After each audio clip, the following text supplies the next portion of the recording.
Hey there, welcome. Come in.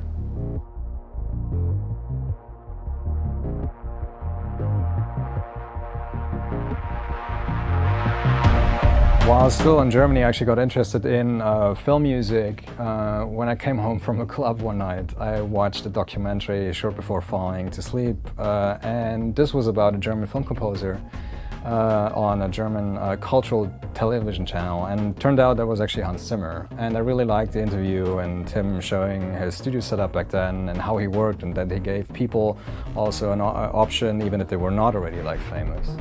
And we stayed in touch, and I also got in touch with other composers of his team and worked on The Ring 2 and Batman Begins. The latest project that's actually just out now on Netflix was How It Ends.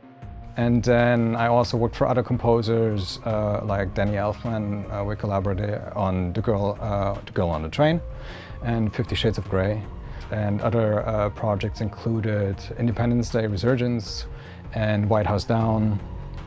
And there's another movie coming out next year, which is a reshoot of Jacob's Ladder. That's also a collaboration with Adley Orbison again this time. The MiniBrute 2S is a great addition to my setup here, specifically because it's a more sequencer-based layout here in the bottom, because I have enough keyboards with what I can work with already, and this actually forces me to think a little bit different on how I work or compose with sequences here, because it's obviously, I still obviously have a keyboard here on the front panel as well, but it's still a little bit different than just playing an actual keyboard, which I love. That's also the reason why I got the sequencer version and not the keyboard version of the MiniBrute 2S. And overall, as you can see here, I'm already interfacing the MiniBrute 2S here with my modular, which is another great feature which I love about this thing, because I have this patch bay here from this MiniBrute 2S here, which allows me to interact, either use modulation sources for my modular, or specifically actually use it for triggering the 2S for a more stable timing. And overall, the easy layout here, that's also why I have it literally straight in the front. It's just very simple to work with, and I love it.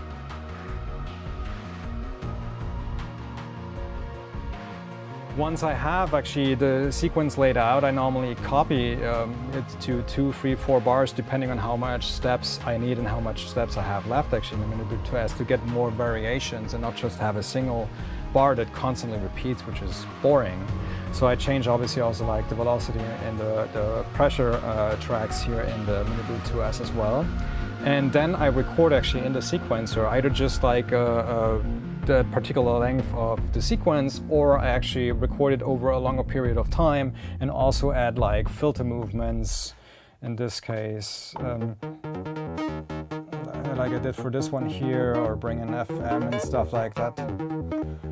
And then record basically an entire performance, and then arrange with these performances and basically cut pieces out that I like. But it works really well in terms of being creative with the thing. So once I have a recording of a sequence here in my DAW, then I literally cut pieces of it and arrange it, and eventually also add automation then later on, or go to a second track with another sequence of the MiniBrute 2S and record another little sequence in there, like this one here.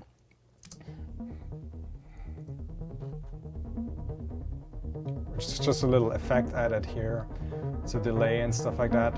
The filter movement I actually did literally in the MiniBrute 2S, and I also changed the transposition of the sequence with a MIDI command from my DAW. So I was able to actually add even more variety by transposing the sequence through this external MIDI node that I'm actually sending to the device. And so this way I create basically building blocks or add-ons to my song, depending on what I want to do with the MiniBrute 2S, which is really cool actually in working with the thing. And even with the comparably simple sound engine, you can still get a comparably big variety of sounds out of this, especially due to the fact that I also can interface here with my modular.